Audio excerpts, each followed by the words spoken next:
They're in front of the cameras, setting the bait. Media propaganda blitz, they're just renegade.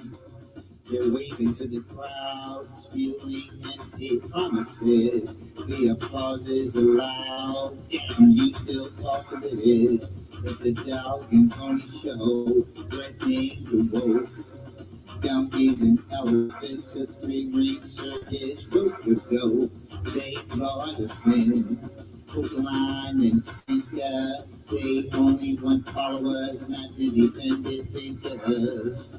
Political leaders, sweet bottom feeders, men who are on their faces are two-tone. Political leaders, sweet bottom feeders, men who are on their faces are two-tone. Their faces are two-tone. Up and away, superheroes to many, saviors for some, a taker from any. They appear distinguished, the 1%'s toys, their souls extinguished, their minds destroyed. For you, against you, all with the same breath. With us, against us, it's a loyalty litmus test. Patriotism, dictator, infusion, schizoid prism, it's a democracy illusion. Political leaders, sweet bottom feeders, men who are on their faces are two-tone. Political leaders, sweet bottom feeders, men who are on their faces are two-tone. Their faces are two-tone. Their faces are two-tone. Yeah, their faces are two-tone.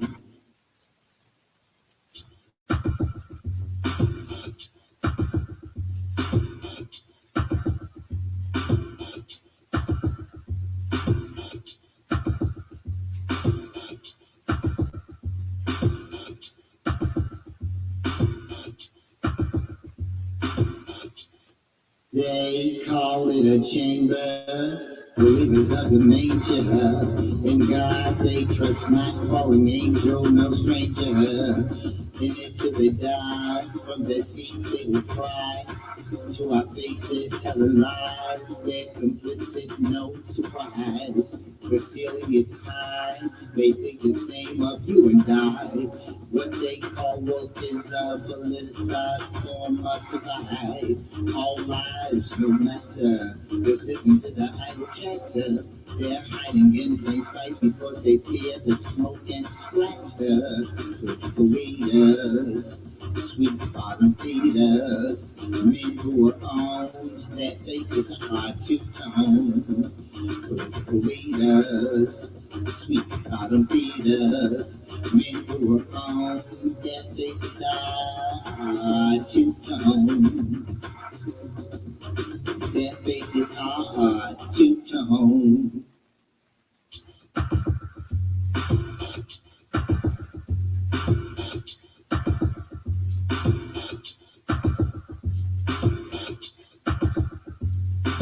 The body count is growing from the propaganda they're sowing. They're hiding the hand, want to keep you not knowing. Peace seems to come through war, but war doesn't bring peace. Residual effects are an intermittent release. If you'll be called, then they'll call one for you. Presenting arms as though they adore you. They're journalistic in nature, maturation miss. They turn the other cheek and receive the Judas kiss. Political leaders, sweet bottom feeders, men who are on their faces are two-tone. Political leaders, sweet bottom feeders, men who are on their faces are two-tone. Their faces are two-tone. Their faces are two-tone. Yeah, their faces are two-tone. You say the streets are yours, house that's so. When your homies wet floors with blood that's yours. Spilled on the daily by one another. See him the next day calling brother. Calling him brother.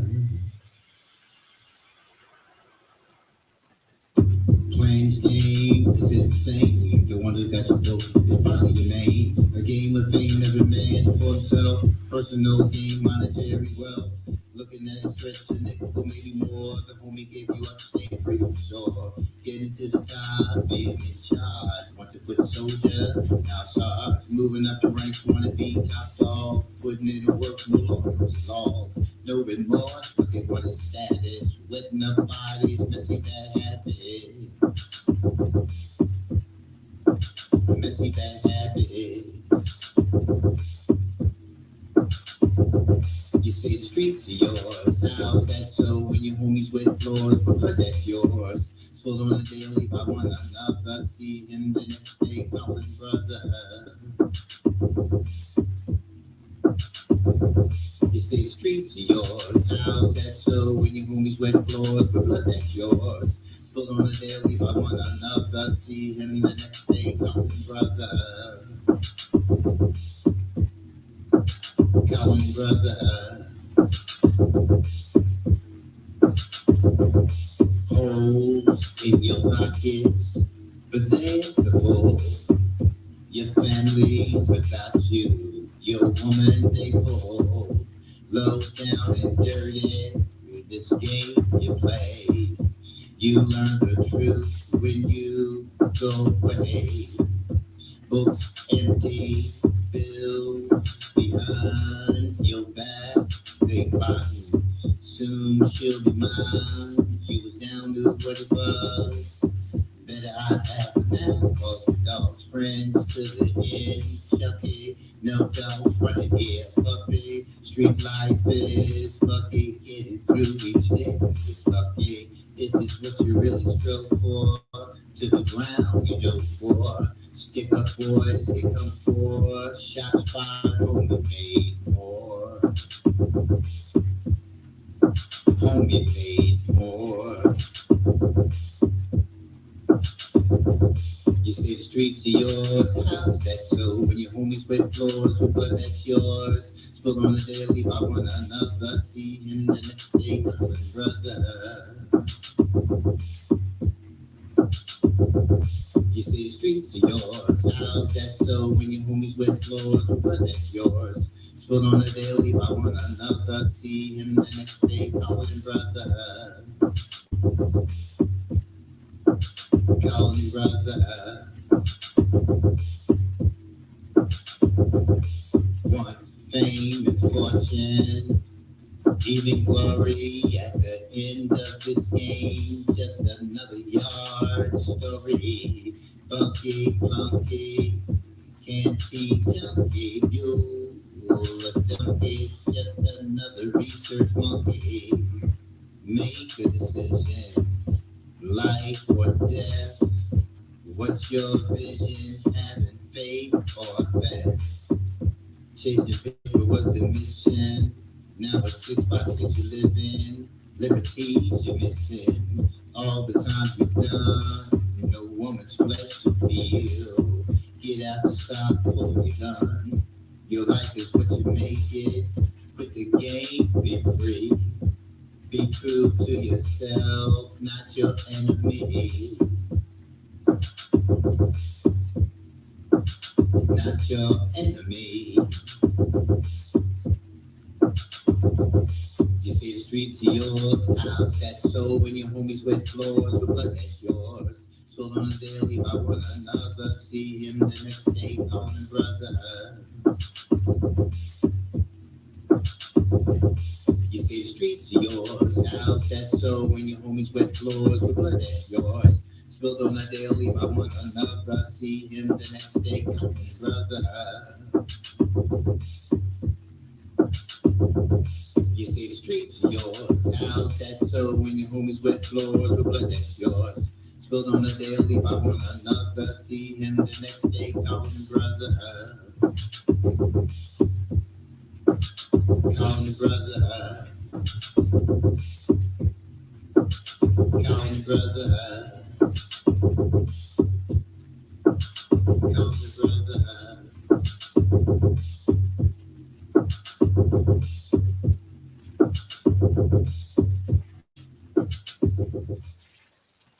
Getting quality employees to fill positions in your company is essential.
Here.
Hey y'all, what's going on? This is your man, this Severe Lean. What's going on? What's happening? What's popping? Yeah, we're here live. Another episode of Daddy's Right Here Live. I am your host, as always. Yeah, Severe Lean.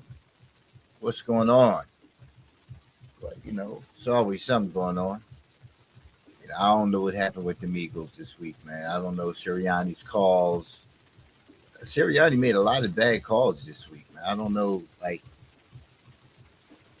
how he's going to explain that one, but at the end of the day, it was some bad calls, really bad calls. Everybody wants to try to make the hinge the loss on to Saquon Barkley, but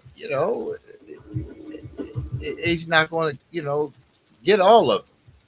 And at the end of the day, he's paid a whole lot of money, and they want him to get all of it, but that's not why they lost. So they can keep beating that one until the cows come home, but it ain't going to be that way. Right? But what we got going on here? We got a whole lot of things happening here this morning. And I'm making some changes on some of the platforms that I've been using. Eliminating a lot of the clutter, man, because you got to, sometimes you got to back up. Sometimes you just got to stop. Right? You got to stop, back up, and you have to look at where you've been going for the last minute, man. Where have you been going? What have you been doing? Are you just spinning your wheels and you don't find any growth? You find it's just repetitive. It's just repetitive. The same pain and suffering, man. It just never seems to end. And everybody around you is telling you, man, that you need to make some changes. And you keep saying you making changes, but all the changes you make seem to be with other people. I don't, I stopped being with this person because they made me feel this way. I stopped being with that person because they made me feel, a particular way. Hey, girl, mom for life. But at the end of the day, why are you in that space? You're constantly in this space of negativity. You're constantly in and out of relationships, and you're constantly pointing fingers at somebody else, at other things. I've supervised people for many years, and listen, I've always had a focus on staff retention. Everybody needs their jobs. Everybody needs to be able to take care of their family. Everybody needs that opportunity. But sometimes you have to look at, are you really holding on to stuff you don't need to hold on to? Because it can also become a crutch. Because some people do it to avoid having to start over again, having to retrain people, having to, bring somebody else in the team and When you bring one person into the team, it changes the dynamics of the entire team.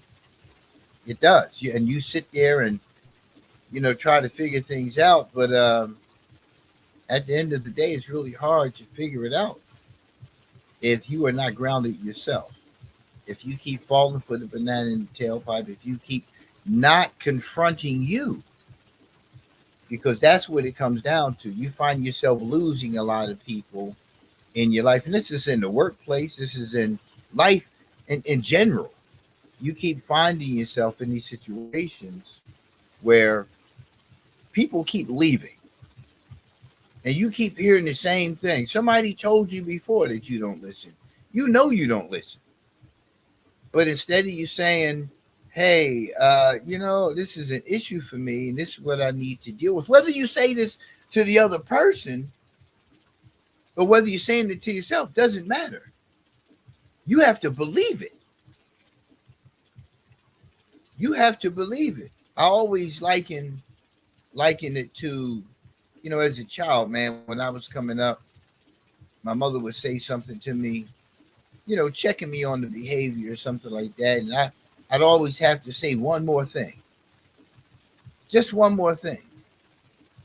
Because I needed her to hear me. And not knowing at that age that the intent was for me to be heard, because she didn't seem to understand what it is that I was saying. She didn't really take a look at the whole picture to see why I did what I did. What's going on. So she really didn't analyze things in the capacity that I wanted her to.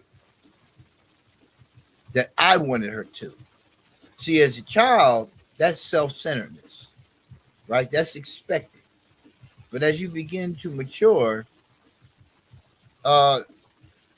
you should be moving away from the total self-centeredness of the child into learning how to accept things, right? And understand that things are going to be the way they are for people. It's going to always be that way. But when you're constantly finding yourself in a situation as an adult of wanting to be heard, wanting to be understood, wanting to be listened to, and not understanding why the dynamics are happening in this particular relationship, when you're in that situation as an adult, if you don't look at it, it's going to always be that way for you. So as soon as somebody says something to you, the first thing you want to do is become defensive. You want to be defensive. I was watching some of these court cases on TV, not by choice. It was on television. It's not a twisted mind to watching, because I just hear the same stuff over and over again. People end up in court when they could have had a conversation before court. They could have resolved all this stuff before court, right? But it makes for good TV. It makes for good entertainment. But people get up there and people act like they're clueless. They were clueless about what was happening. They were clueless about what was going on.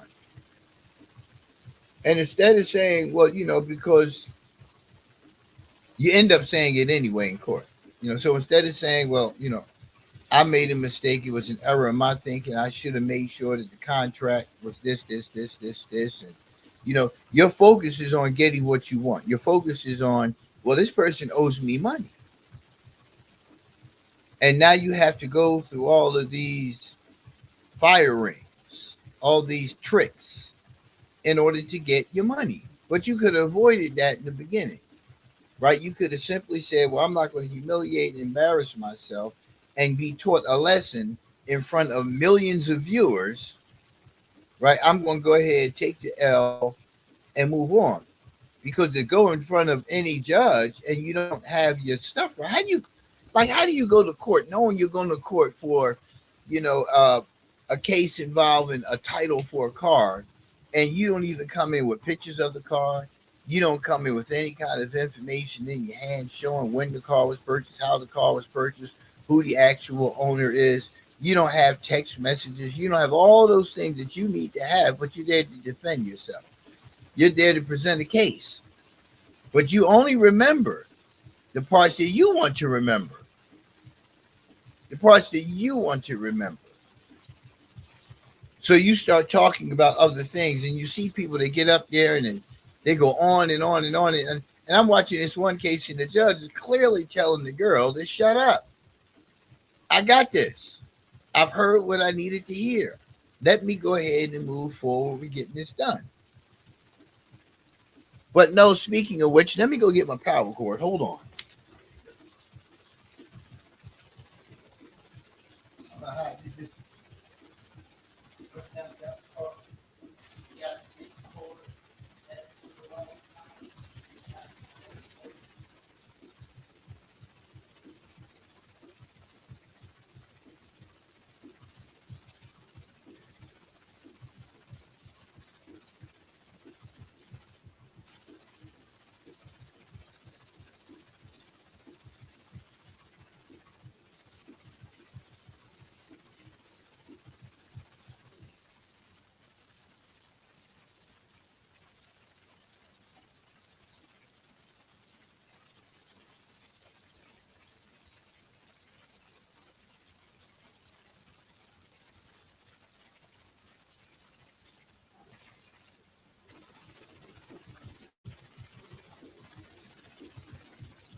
This this is this is what happens when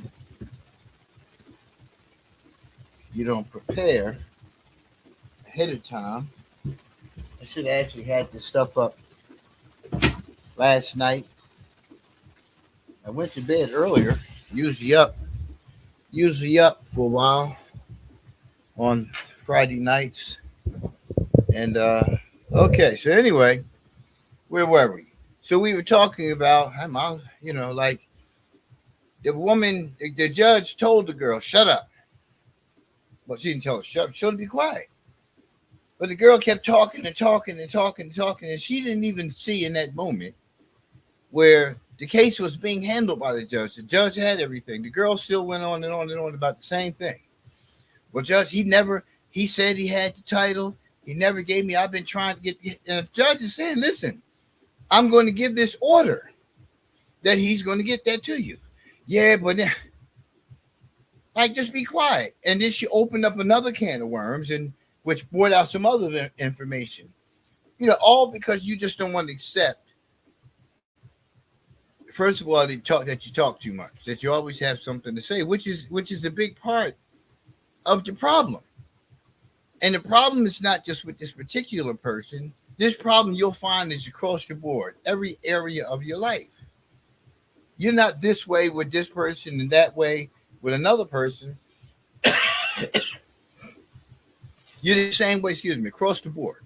Across the board, it's the same exact thing. You're going to be that way all the time. You just conceal things. You just suppress things, a little better in certain circumstances. But eventually the real you comes up. All she had to do was say, I don't have this. He never gave me this. He never gave me that. She did all of that. And she should have left it alone. Let dude do his piece and let judge do her piece. But no, she wants. And I see it all the time.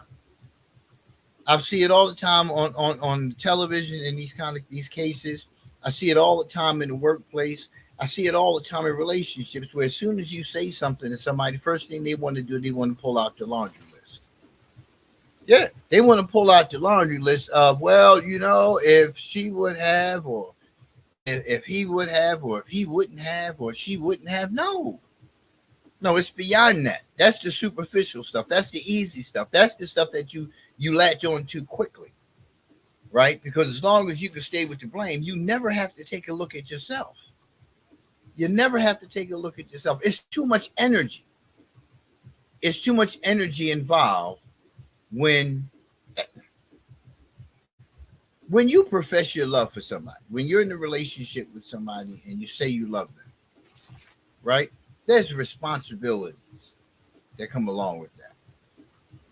There's expectations of how you deal with things that come along with that. You shouldn't be dealing with me the same way you'd be dealing with somebody out on the street. Real simple. You should be working hard at making those adjustments so you can sustain this relationship. And this is one of the biggest reasons why so many relationships fail, because people don't look at themselves. They spend their whole time in the relationship looking at the other person and telling the other person what they need to do in order for them to have a better relationship with them, with that person. So in order for you to be with me, you have to be this way. You have to act this way. No, you can't. No, we're not doing it like that. Like losing sight of, like, we're a couple. If you want to be an individual, go be a damn individual. But when you're with somebody, you got to do things different. You got to learn about you. This is where you learn about you. But a lot of people don't take the time to learn about you. In the sense that what pisses you off, what aggravates you, what irritates you, what space are you in at this time? Should I, be interrupting this space that you're in? Should I support you? Should I just stand by and wait till you come out of the funk that you may be in? What's happening here? You don't even know the other person because your focus is on they need to accommodate you. That's what it comes down to. They need to accommodate you. And if they're not accommodating you, this is not going to go well. You need to hear me. You need to fall prey to my irrational thinking, because most of the time it's not even rational. It's irrational when somebody is clearly sitting in front of you telling you, I got this, I have all the information I need, and allowing that person to present to you what it is that they got from what you said.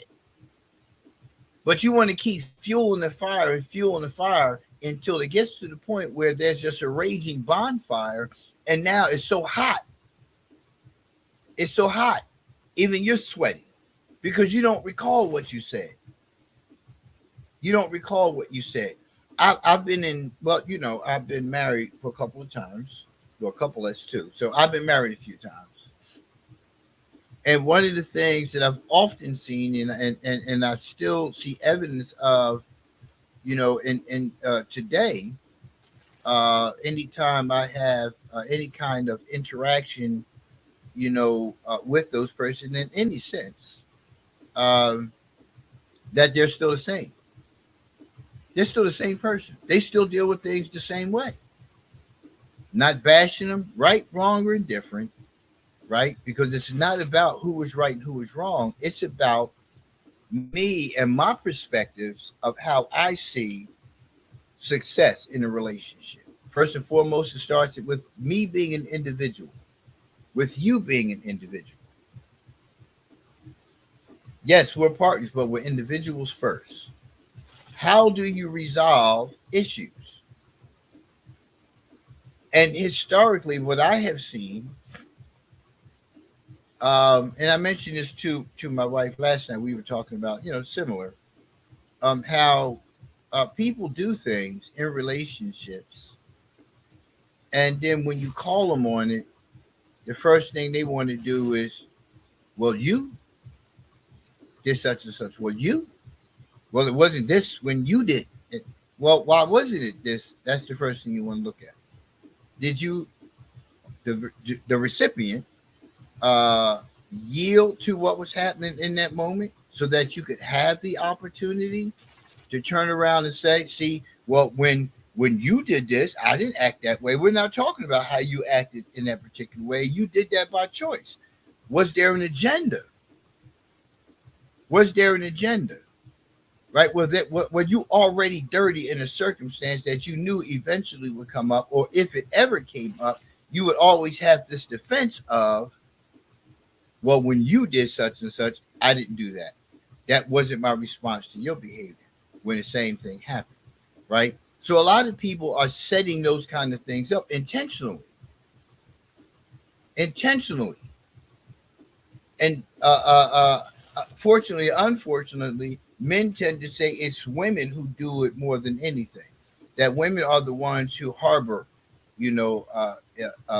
negativity. They harbor situations so they can do this. But no, it's across the board. Men and women both do it.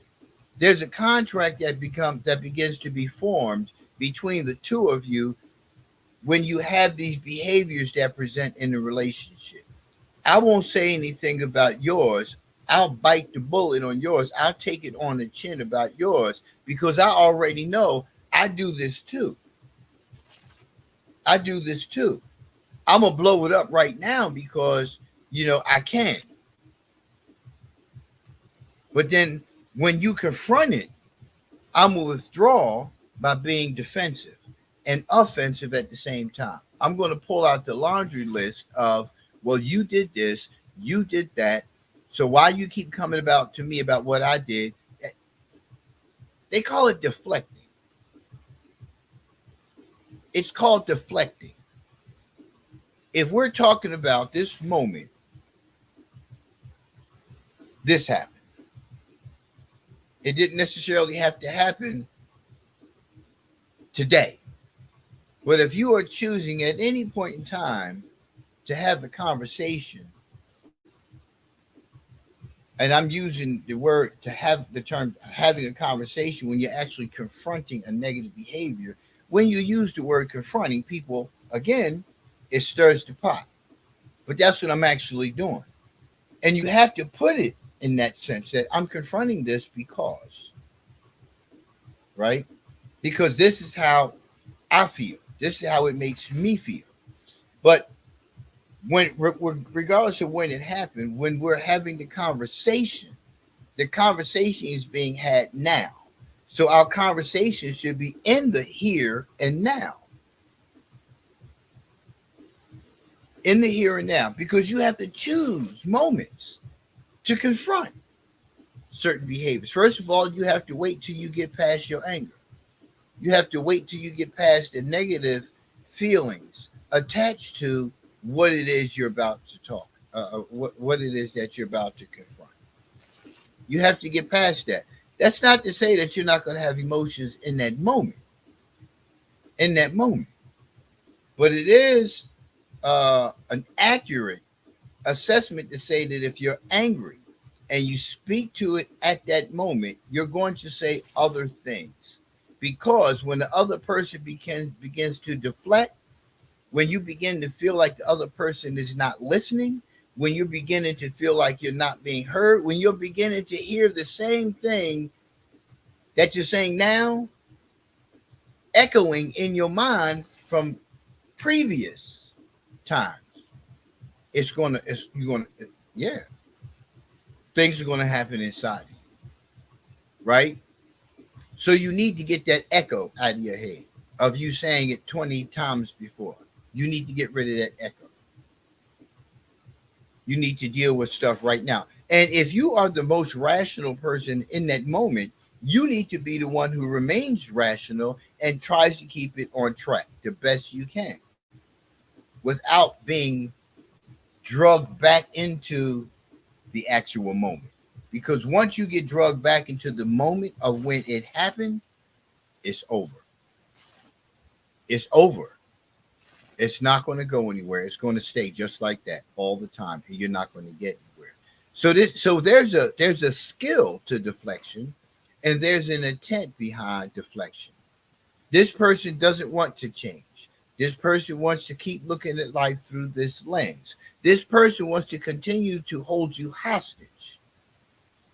That's what they're doing. They want to continue to hold you hostage, right? Because as long as they can continue to do this, nothing gets done about their behavior. And you find yourself 3, 5, 10, 15 years from now, right? With the same stuff going on. And when it comes to an end, it's already ended, but this is just the physical separation part. It's already ended. So infidelity has been going on. Disrespect has been going on. No hope for the future with this has been part of the equation. Y'all just going along to get along, right? That's all you're doing. It's a benefit. We both pay the rent. We both can get bills paid. We both share certain things, and it makes it easier on my life to just stay in it. To just stay in it, but it's not worth that. It's not. It isn't. When you find yourself in a situation, the first time you should recognize that there's going to be no change if the person hasn't sought any help. You're not the helper. People have to stop trying to be counselors, therapists, what else? What these other things? Life coaches. Stop trying to be that to your partner. It's not going to work. It's not going to work. You can't coach your partner into a better way of thinking. You can't love it away. You can't sex it away. You can't materialism it away. You can't do none of those things. You can't put anything on the table that's going to take away that behavior. Nothing. As a matter of fact, the more you confront it, the worse it gets, because that person then starts telling you things like, I'm sick of hearing about this. You always bring this up. But it hasn't been resolved. They don't see it from the perspective of it hasn't been resolved because they don't seek resolve. People with this mindset remain in a position of victim. You're victimizing them. When you speak up, you're victimizing them. When you're an enabler and you're a caretaker and all those kind of things, they love you to death. But when you clap back, it's been my experience. When you clap back, now it's an issue. Now it's an issue. This is when the person, they got all this chatter going on. But as soon as you clap back, they withdraw and they take the position of victim. Now you violated them. Now they start crying. Now they start, well, why are you talking to me like this? Well, you don't have to. This ain't right. I'm supposed to be. Now they want to. This is part of deflecting. Because now they're tugging on your heartstrings and they want you to see this because they know what it does to you when you see them cry, when you see them upset, when you see them in a position now they want to be humble. Now they want to take a passive approach to a situation, which it was a very hostile situation when they were winning. But when you clap back, it changes everything. So now they're the victim. And you got a whole lot of people. You got a whole lot of people, man, who are very valid in the sense that maybe they have been victimized by somebody else, or maybe they're just bullies. But there are a lot of people out there, especially there are a lot of women who have been victimized by men. A lot. There are a lot of families who have allowed their little girls to be victimized. Know that their little girls have been victimized, but they fall back because they want to keep that family secret. Oh, I've encountered a whole lot of women who have been in those situations, man, where family members have touched them.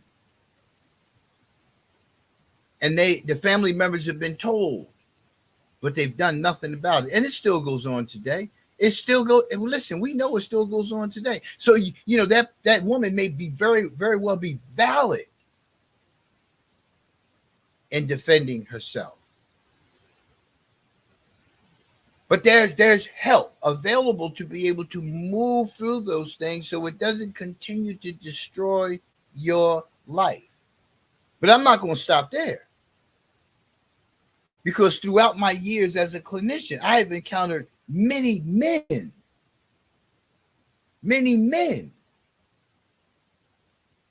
who've been in the same situation, who have been touched by a family member.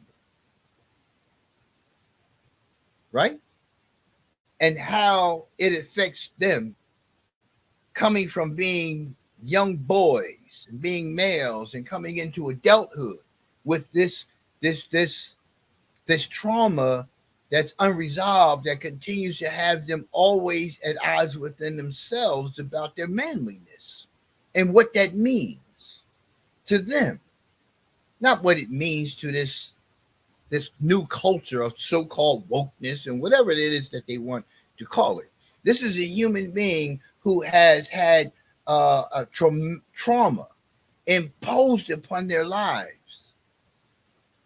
And a lot of this is going to come out, with this whole thing going on in Hollywood and in the music industry right now, right? So a whole lot of that's going to come out, and a lot of people are not looking at that.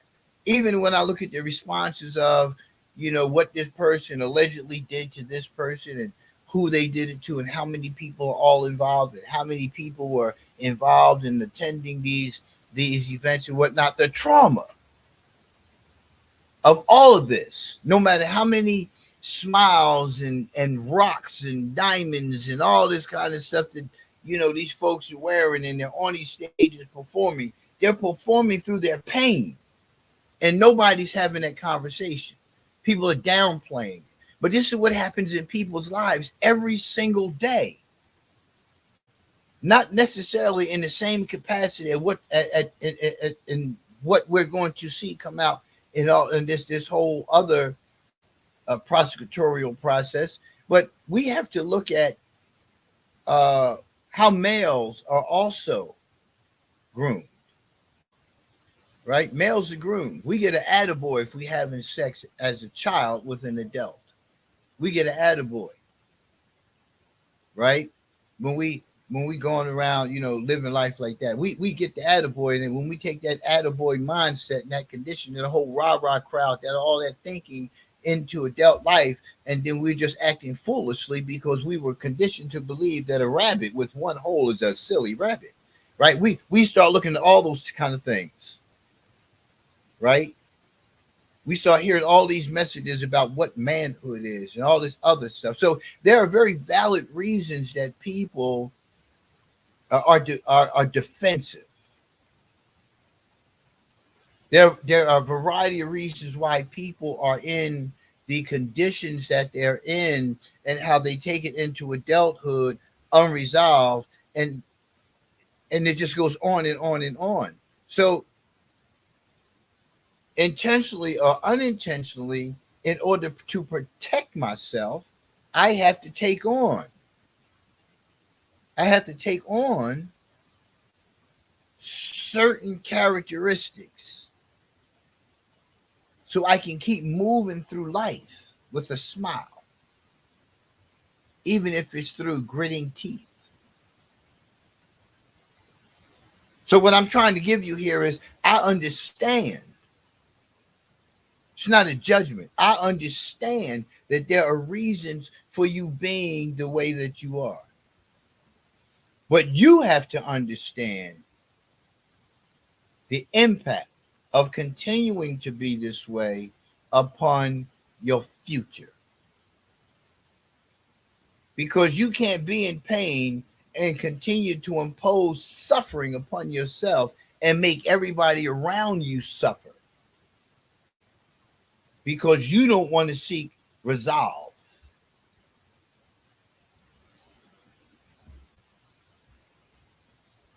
So this article that we're going to go into today, Avoiding Accountability, the art of deflecting from responsibility, because it is certainly an art. And again, consciously, unconsciously, willfully, forcefully, whatever way it happens, if you are doing it, you are setting yourself up for a very bleak and nightmarish future. There's not going to be any joy. It's going to be glimpses. It's going to be glimpses of joy. Sometimes those glimpses may last for a week, a month, a year, maybe even a couple of years. But eventually, when you're in relationships with other people, it gets brought out. And the question is, when it's going to be brought out? That's the question. So the article is by Jay Uhas. It's a 3-minute read.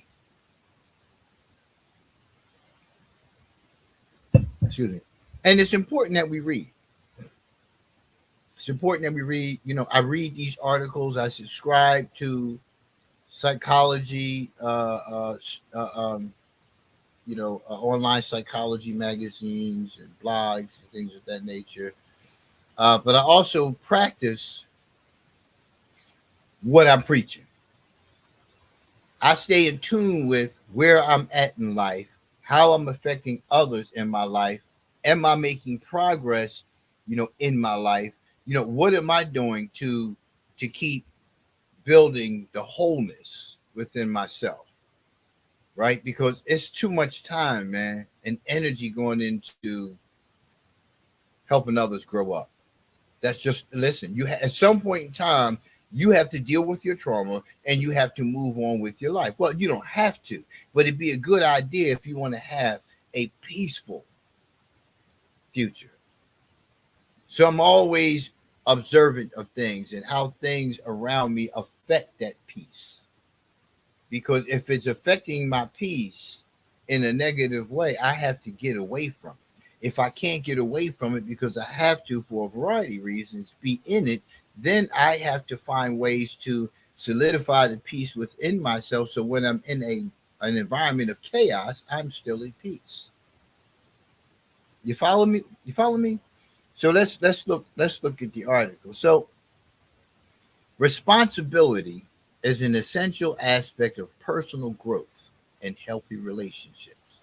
However, some individuals possess a remarkable skill for deflecting from their responsibilities, evading accountability, and shifting blame onto others. Avoiding accountability can develop from early as childhood through adult relationships, often stemming from unresolved childhood wounds or feelings of inadequacy. The unfavorable emotions someone feels with avoiding is often rooted in the inability to accept who they are or how they impact others. Now, listen, I'm not trying to toot my own horn or anything, but I've been a clinician for 30 years. I haven't read this article. I don't pre-read none of the articles. And I say that with confidence. I don't pre-read any of these articles and study them and prepare. None of the sessions that you see on that I do are scripted. I had something laying on my spirit. It's a conversation I just had yesterday. But it's something that has laid within me for a while. Yesterday was just a spark to say, hey, let's talk about this on tomorrow's show. I just got finished telling you all these things without script. I just got finished telling you all these things.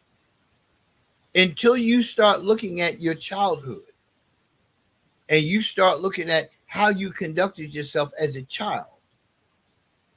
Did you take responsibility for things that you did as a child or did not do? These are things that you have to look at first and foremost. When you were told no, how did you react to no? When you were told that, this is not going to happen this way, how did you react to that? Because you had a way that you saw this happening. Yeah, we was going to go down. We was going to grandmom's house, and I was going to go next door and play with little Johnny and Mary and them, because every time I go, this is what I do. And now we going over there, and they just told me that we ain't going over there. And not because they don't want you to, because they ain't home. But you have the same response to the situation as though you were told you can't go over there. So here, the information is there. They're not home. What are you getting upset for? They're not home. That's why you're not going over there, right? So I can't fix that. I can't change that. I can't bring them home and make them be here to be with you. But you can't let it go. You got to hold on to it. And then when you see them, what's the first thing you do the next time you see them? Oh, well, why wasn't y'all home? Y'all know I come on Saturdays. Y'all was supposed to have been home. Why? Who said that? Well, that's what I said. And you take that same childhood mentality into adulthood.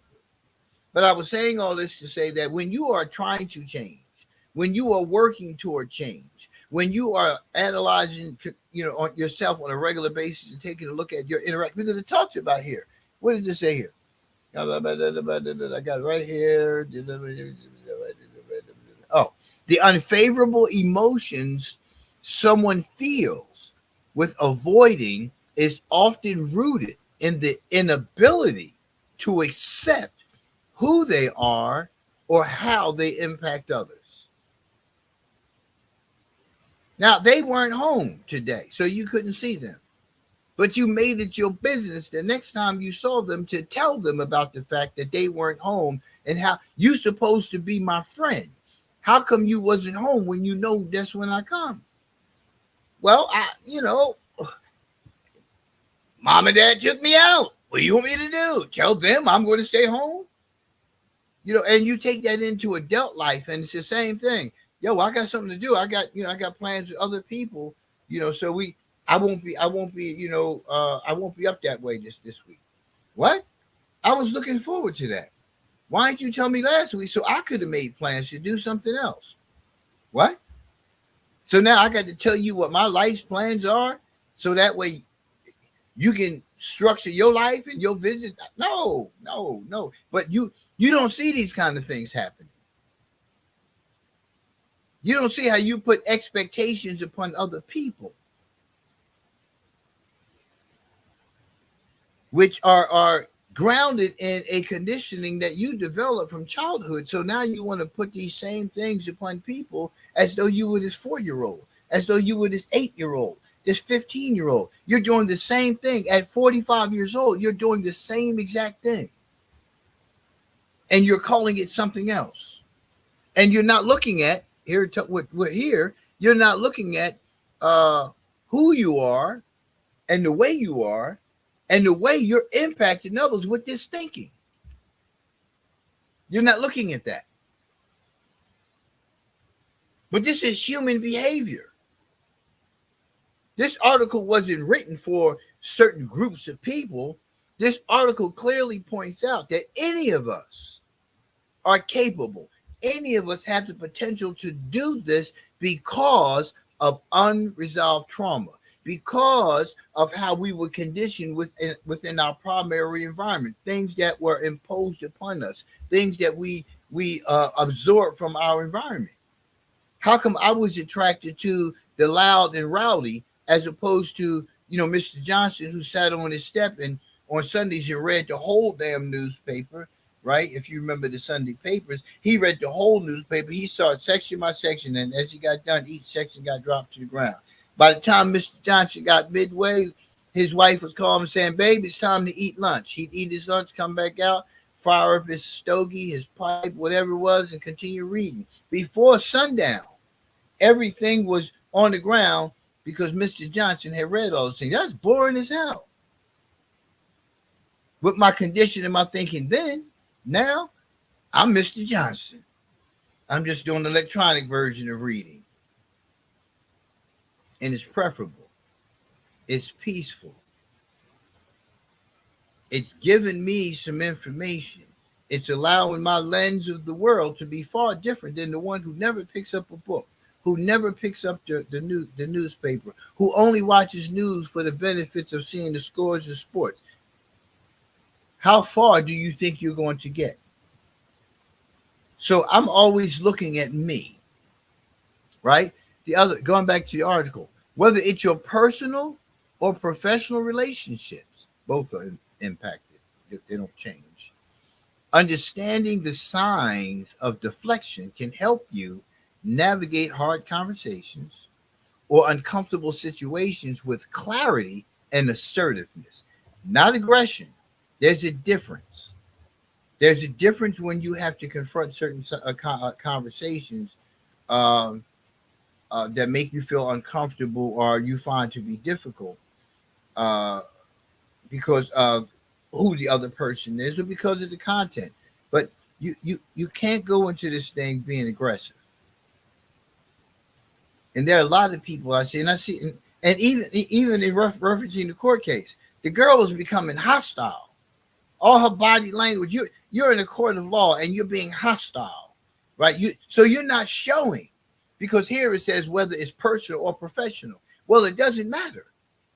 Your thinking doesn't change. how you can conduct yourself and approach things doesn't change, especially when you are in disagreement, because it comes out. It comes out. For me as a professional, right, one of the things I had to do was understand policy and procedure. Because when you act outside of policy and procedure, there can be dire consequences. But any business, especially when you're looking at corporate, everything is based on policy and procedure. Yeah. In life, what policy and procedure do you reference to guide you through how you're going to deal with the situation? Many will, say, okay, well, God. Okay, well, what about God? I don't get that. What do you mean, God? Are you talking about scripture? You talking about written content? So you reference written content to bring resolve to situations. Okay. Some do, some don't. But when it's talking about navigating through hard conversations, right, it's important to understand what approach you're using. See, as clinicians, we have certain approaches. We have psychotherapy, we have cognitive behavior therapy, we have DBT, and we have a host of other, But you need to learn, right, in life, how to use varied skills other than those ones you constantly reach for when you're in conflict. You got to have some other skills. You got to have something else in the toolbox, or you're going to find yourself on the opposite end, because people get away from you. They stop dealing with you altogether because you're hostile. And I know what it means to be in an uncomfortable situation as a young professional, and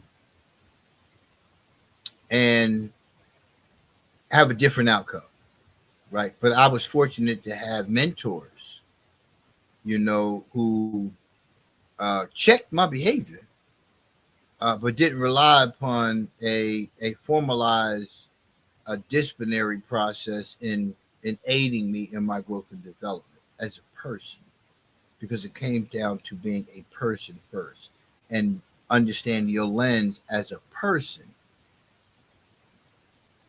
before I layer on the professional obligations, right?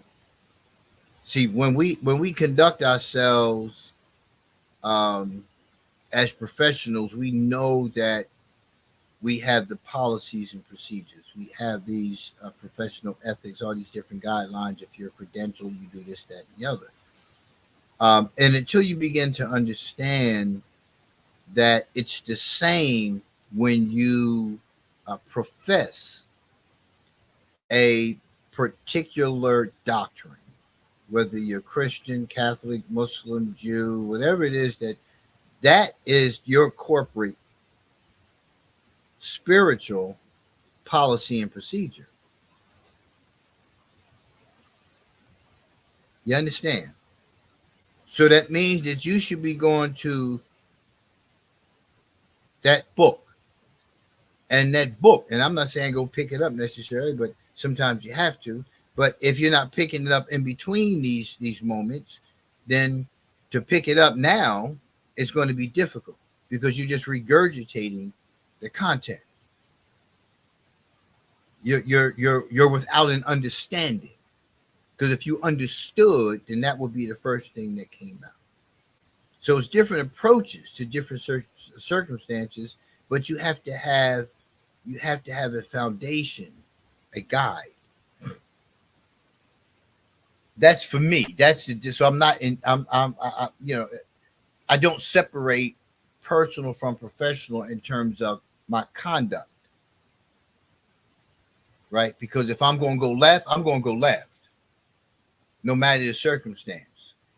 But because I'm rightly guided, I don't go left as often, right? Because I understand the consequences of left. Back to the article. So here is 8 signs here of how people avoid accountability. And we're going to run through these. The first one on the list, the blame game. One of the most common tactics used by individuals who deflect from responsibility is blaming others for their choice of words or actions. Instead of accepting their role in a situation or relationship, they point fingers at external factors, circumstances, or other individuals. By doing so, they attempt to absolve themselves of any culpability. It's crucial to recognize this pattern and look beyond the scapegoating. Otherwise, it can be detrimental to the connection. So, like as a child, I wasn't in agreement. As a child, now I'm telling you, listen to what I'm saying. As a child, I was not in agreement with everything my mother said or didn't do, so on and so forth. I wasn't.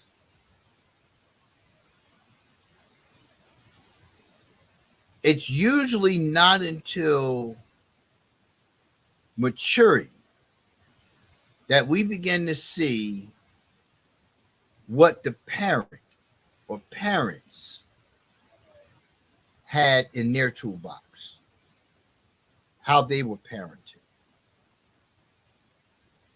how they came to the conclusion that this was how they were going to parent their child. Any trauma that they experienced in their own childhood coming up, how they saw life. All those things are the person. So if you're not mature enough to see what a person, a human being, experiences in life, then you are never going to be on track to understanding why you are the way you are and being able to fix that. And you will always be in a situation where it's always not you, because you just don't get it. A lot of people don't get it. A lot of people don't want to get it. I heard a credentialed person outright say, what am I going to have a conversation with a person who is degreed lesser than me? I have a doctorate. But the same person who bashes the very educational system that gave him, well, I mean, he earned it, that gave him that credential, but you bash that very system and say how diluted and weak that system is, but brandish that credential as though it has meaning. It's all about the person. It's not about your credential. There are people who are great test takers. There are people who have great knowledge. You have an in-depth understanding, but can't take a test and always fail at it. There are people who are not interested in going beyond 12th grade. There are people who are not interested in going to school at all, who show more value of self than that person does. But that person doesn't see that, because the very thing that they brandish is the very thing that they have made who they are, and don't see that it's because of that they have created a platform. Because having this gives you access to that. So you get this to have that access. I didn't get my credential so I could say, hey, I got this. I got my credential because if I wanted to make more money in the field, I needed it. Right? That's what upward mobility was based on. It was based on previous work experience. It's based on the credentials that they asked under the qualifications. It's based on how good of an interview I can conduct.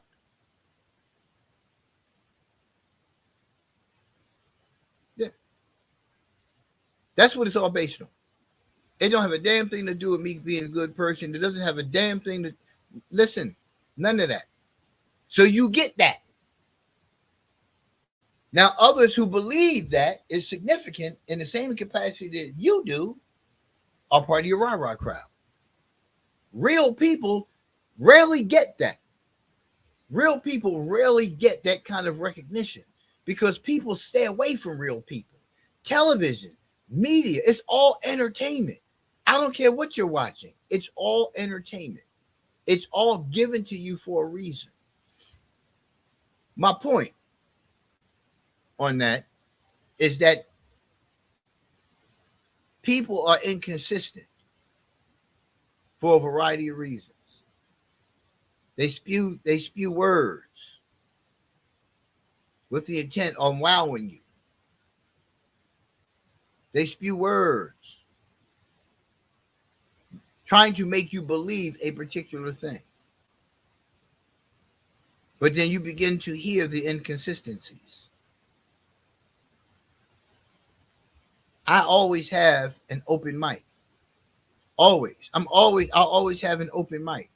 You've not had any aha or oops moments in regards to me and any groups of people, any of those things. If it comes out of my mouth, it's intentional. But I don't have oops moments because I don't live that way. So I'm not always checking. Is Mike on? It's conversations you have that are had in places where they be had. But if you're conditioned and you live in a particular way which is at odds with others, then that mic is going to catch you. Mic is going to catch you. I'm not going to be caught by the mic because what I say is what I say. What I live is what I live. That's just the bottom line. But what's important is for me to continue to understand myself and to understand that the very things that I'm faced with today in this life, in this world, in America, I am conscious of outcomes of my words. So, when it says that here about being able to, to have those hard conversations, those uncomfortable situations, and you learn how to handle them with clarity and assertiveness. Because everything doesn't have to end with what? No, it doesn't. It doesn't. Clarity and assertiveness is how you want to go about addressing things. So the blame game. Number 2, elaborate excuses. Deflectors are masters at constructing elaborate excuses to justify the behavior. They create an array of explanations, often citing circumstances or events beyond their control.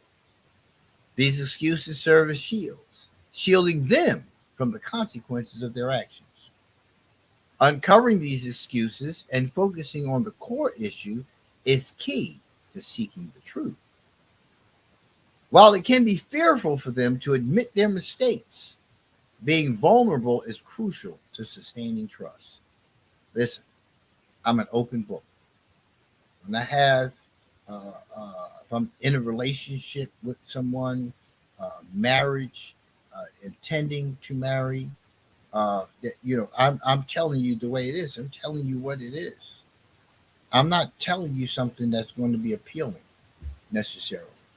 I'm telling you who I am. I'm telling you how I deal with things, right?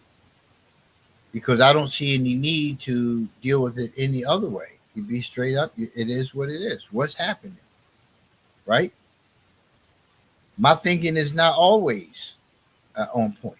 Sometimes I can be irrational in thinking, depending on the space that I'm in. That's why I continue to solidify the foundation of spirituality, versus religion, which we talked about in the previous 2 shows, right? So I'm not looking at dogma. I'm not looking at the expectation of a brotherhood, of a fellowship, any of those things like that. I'm looking at life through a lens of spirituality, right? I don't want to walk around with my head fogged with your shenanigans. So I have to look at, right, the fact that I'm going to make mistakes. I'm okay with that. It says here, while it can be fearful for them to admit their mistakes, being vulnerable is crucial to sustaining trust. So I have to put myself in a position where if I put this out, I got to be okay with it. If I say this, I got to be okay with it. If I cry, I got to be okay with it. If I say I'm sorry, I have to be okay with that. Because everything you put out there, right, everybody's not going to treat it in the same capacity. Some people are going to trample on it. Some people are going to take advantage of it. So you have to know where your boundaries are, right? You have to set boundaries. I love you, but this ain't going to happen this way. I love you, but I don't roll like that. I love you, but I'm feeling like you're taking advantage of me. Right? Clarity. I just want to be clear. Why did you think it was okay to do that? Right? Being clear, being assertive, not sitting there with a closed mouth and coming up with all kinds of stuff in my head based on what I assessed everything to be. And it's not necessarily so. Because at this point, if you are willing to grow, if you are willing to build on the foundation of what we have attempted to establish so we can have a future, then you'll be willing to sit down and have the conversation and begin to do some soul searching. Yeah, you begin to do some soul searching. That's what building a relationship comes down to, right? You made a mistake. Okay. Regardless of what I see it as being, because for me, a mistake is putting on a black sock and a navy blue sock and think they're matching. Right? That's my thinking. But yours is, I felt the need to do this with you because I just wasn't sure. And a lot of times in relationships, people just are not sure. Sometimes you have somebody you think is just too damn good to be true. Right? And then what you do is you abuse that person for that kindness, for what it is and who it is that they presented to you. You got a good one, but you just it's going to end somewhere. You look for that because it just and then you start picking up on little things and you make little things a lot of things and it ain't what you said it is and then it goes away. Then you lose it. So there's a variety of reasons why that happens. Number 3, minimizing and downplaying. Another common strategy used by those avoiding responsibility is minimizing or downplaying their role. Yeah, so if I go back to a parenting and of our perceptions as children and what we think should be and should have been and so on and so forth, and then we factor into what the primary custodial parent is filtering within the child. The primary custodial parent has the ability to layer onto that child's trauma bad information because they want to protect themselves, because they want themselves to look good to the child, because they don't want to be the ones when their child starts experiencing difficulties in life, they don't want to be the ones that the child looks towards. So they make themselves look good. And then when the child starts going through life's difficulties, well, dad wasn't there. Or vice versa. Right? Well, dad wasn't there. That's why I'm having these kinds of relationships. But you're missing the part when you start coming into adulthood, right? That it's time to shake off the boy, it's time to shake off the girl, and it's time to start looking at the relationship that you have or don't have with that other parent. Because you should have some rational thinking at some point there as you start to mature. Well, wait a minute. I done heard mom's side. I done supported mom through all of this. But I haven't sat down and given dad the same opportunity. I haven't afforded him the same right to be heard like my mother has, or whoever the primary parent is. So that primary custodial person,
than they actually are, so they can escape the pain or anxiousness. By doing so, they hope to diminish the impact of their behavior and avoid taking ownership. And so you are no longer upset with them. Recognizing the true magnitude of their actions is essential for holding them accountable. Again, right?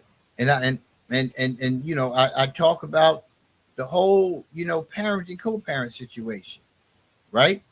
The other parent never ever, well, never ever. That's two. In most instances, the other parent, and you see this in a lot of movies, the other parent never has an opportunity. And even when the other parent has the opportunity to tell their side of the story, it is still so deeply embedded within the child that the child will always struggle to get past that lens, that thought first, before getting right to the facts. They have to fight through all the other bad information that they got, or not necessarily bad information, but information from the other person who had their own trauma, regarding the breakup. Period. And then they spend so much time blaming you, the parent who's not the primary custodial parent, for their condition that it makes that relationship with you so difficult. Right? But they keep going back to the primary custodial parent because they feel like, well, that's the person. Well, that's the person you've always been with. I had a choice. My mother never stopped me from seeing my father. She told me about his history with her. I witnessed this behavior in another household by him. But I also learned things from him because I gave myself and I gave him the opportunity to have some kind of relationship based on what lens he saw that relationship through. The other parent seldom gets that opportunity. They seldom get that opportunity. And the other parent seldom comes forth with how that circumstance really happened. All in the name of they want to make themselves look like the good guy. It happens all the time. It happens all the time. When you're trying to be real about something, when you're trying to grow up, when you're trying to really mature, at some point in time, you have to understand that you can free that child. You can free that child from what that child continues to carry about the other parent. After all, you planted the seed. After all, you were the one who gave it to the child. You have every bit of control over why that child remains in the condition that they remain in, because you just won't tell the truth. Free that child.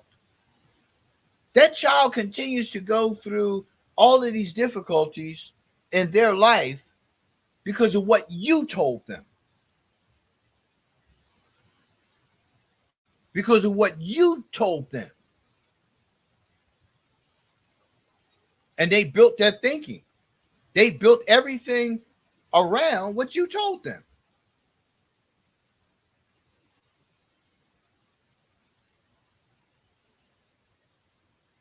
Denial and ignorance is the next one. Oh, the last sentence on number 3, minimizing and downplaying, was recognizing the true magnitude of their actions is essential for holding them accountable.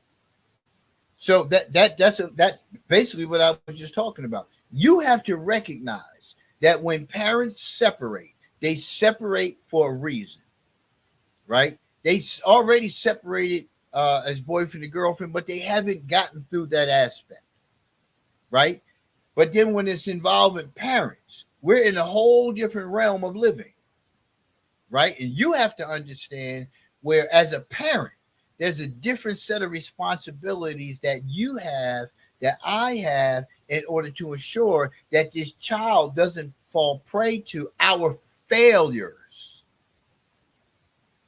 So that relationship between you and I failed, and it failed for a reason. Now, if you want to be real about all of this, you need to talk about how y'all got together and what role you had in selecting that person, how you ended up in bed with that person. Yeah. That's being true, because this is about our children's foundation. This is what you need to be passing on to the child, so the child understands that they need not repeat what you did, because you made a mistake. The relationship was a mistake. The behavior was the mistake.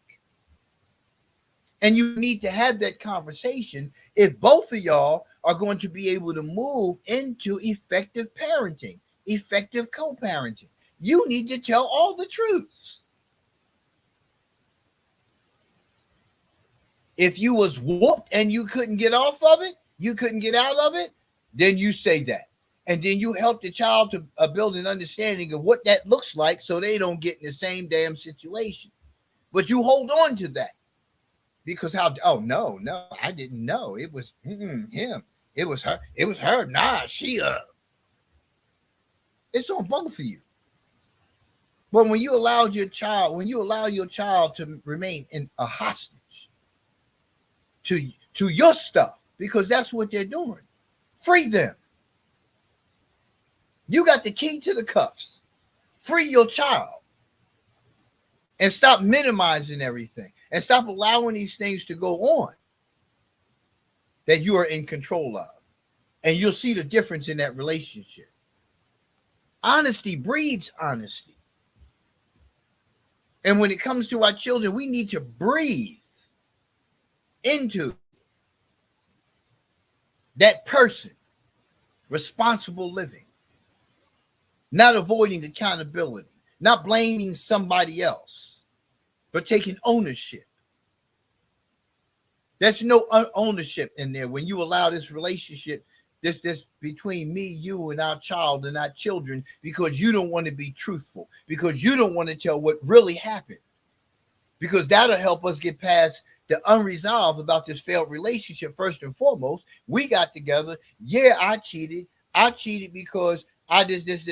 I was irresponsible. I didn't think this was going anywhere. I did what I always do. Well, I slept with you because I just wanted a shot. You looked good, smelled good that night we was at the club. I seen you there before and I wanted some. Okay, now we're getting somewhere. And it don't hurt no more. And it bears no weight anymore within your spirit. Now we can parent. It's real simple things. But when you can't do that, this area is not the only area. it trickles down into the other areas of our lives. We act the same way in other areas of our lives too. I never told anybody I was a perfect husband. Never told anybody that. You never heard me say that my exes were this. No, it didn't work. It's two good people and something that didn't work. In the relationship, it's a different kind of a conversation because only two of you and God should be having a discussion about the difficulties, about the challenges. But everybody doesn't respect the twine.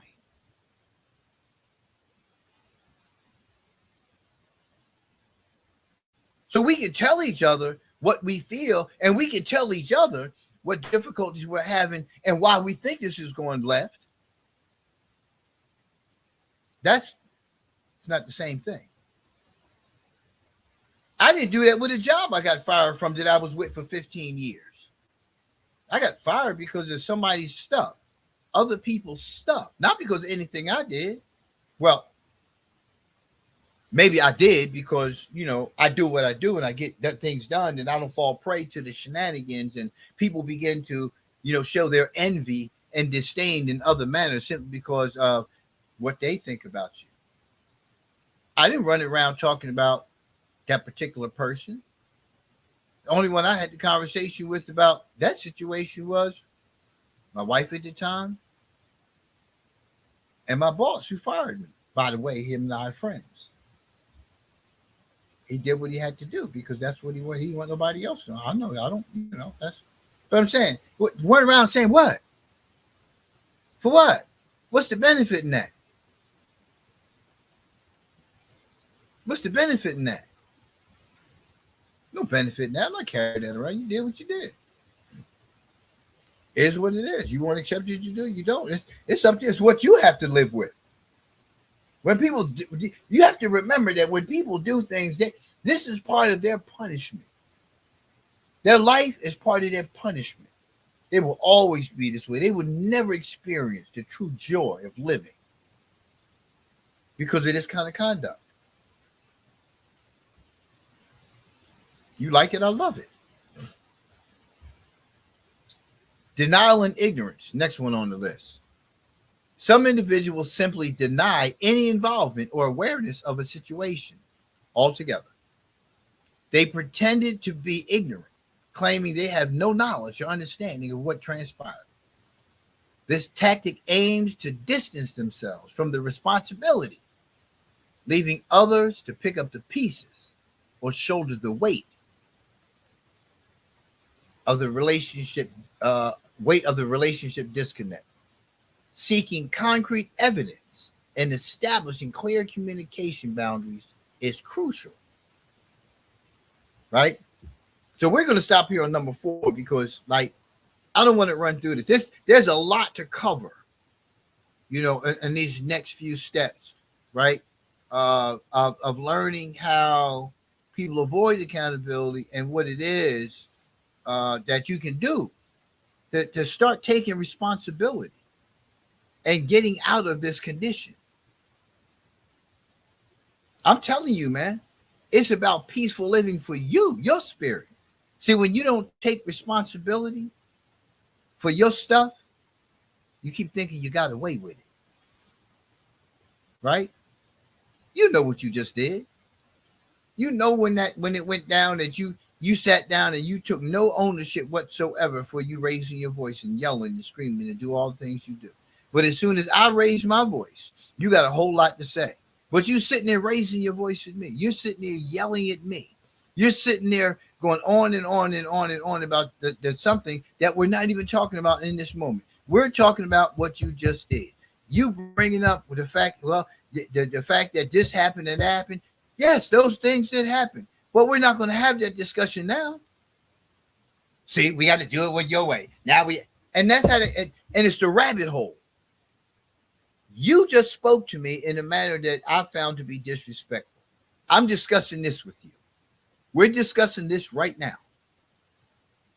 What gave you the idea that it was okay for you to speak to me like I'm some Negro out on the corner? That's what I'm talking about right now. Right now.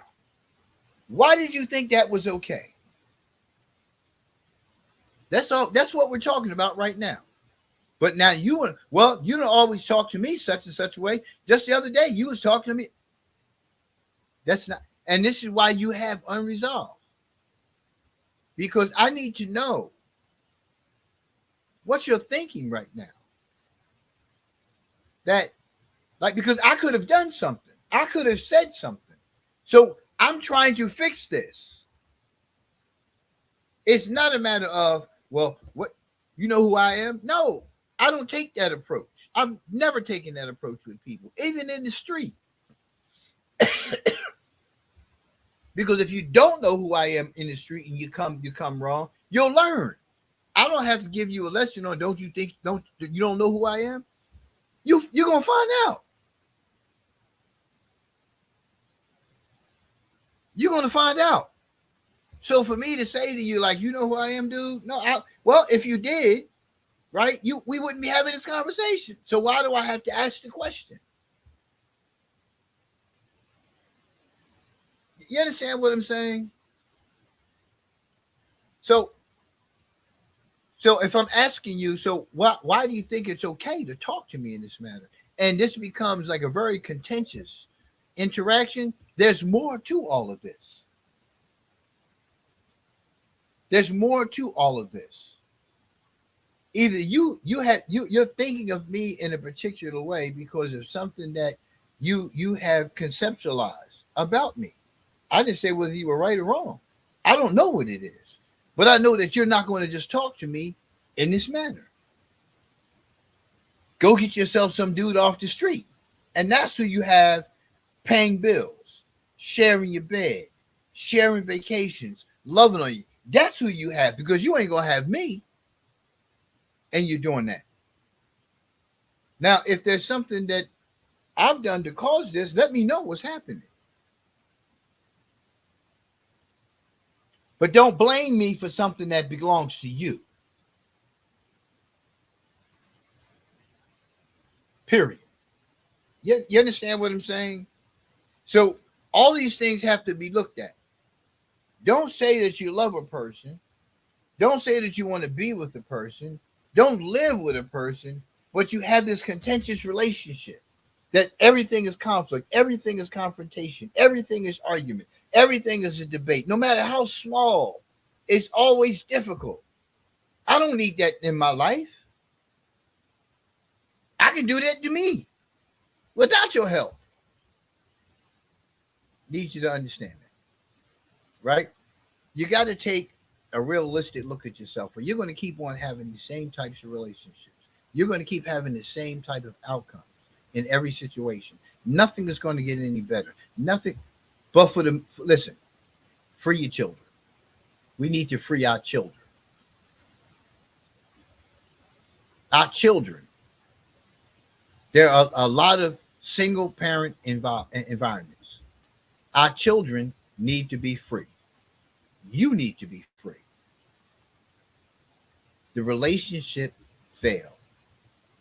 Whoever messed up, it don't even matter. It don't matter.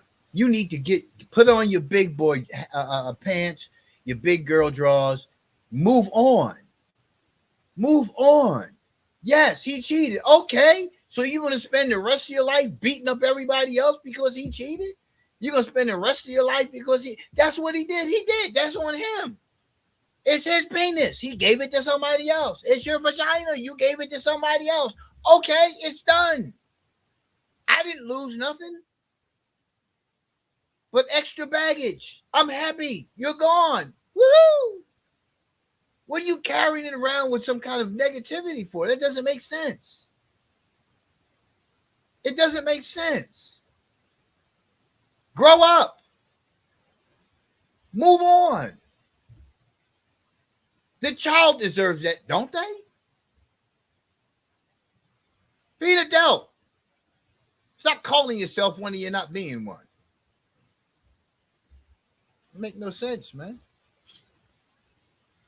You're setting yourselves up for conflict and confrontation, and you're conditioning your child to be the same damn way.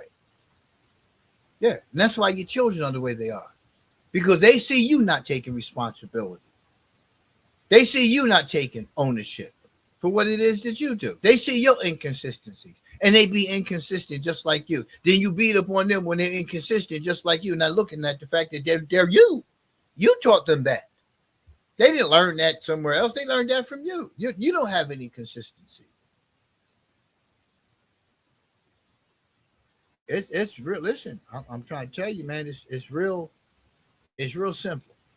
You know, it really is. We complicate it. Until we move past the complicatedness of ourselves, we're going to keep putting other people in harm's way. A lot of the stuff that we see with our children today, and I'm talking about our children. I didn't say black children, our children, is that parents don't have time. Parents don't have time, and then when a child holds them accountable for not having time, they don't want to hear it. They want to argue with the child. I'm the adult here. You don't tell me. Why can't I tell you? Why can't I tell you? I'm just like you. Now I'm doing the same exact thing. Now you don't listen to me, so I'm gonna find somebody who's gonna listen to me. And the first thing you're going to do when you fail to do what you're supposed to do as a primary custodial parent, because if you're raising a child yourself, is you're going to have the child blaming the other parent. So when things fail at home, as with the primary custodial parent, the things that go wrong always get plopped onto the lap of the other parent, who's not the primary custodial parent. Therefore, that relationship doesn't get better because you keep interfering, because you fed them all this nonsense and all these shenanigans about who you think the other person is, not looking at the fact of what you did to the other person. I'm trying to tell you how it goes, man. That's just how it goes. You know, somewhere along the line, you gotta shut this thing down, man. So anyway, we're at the hour. The little one is getting antsy. She wants to, play, and she wants to, go do her thing. So, we're gonna shut it down and let her see.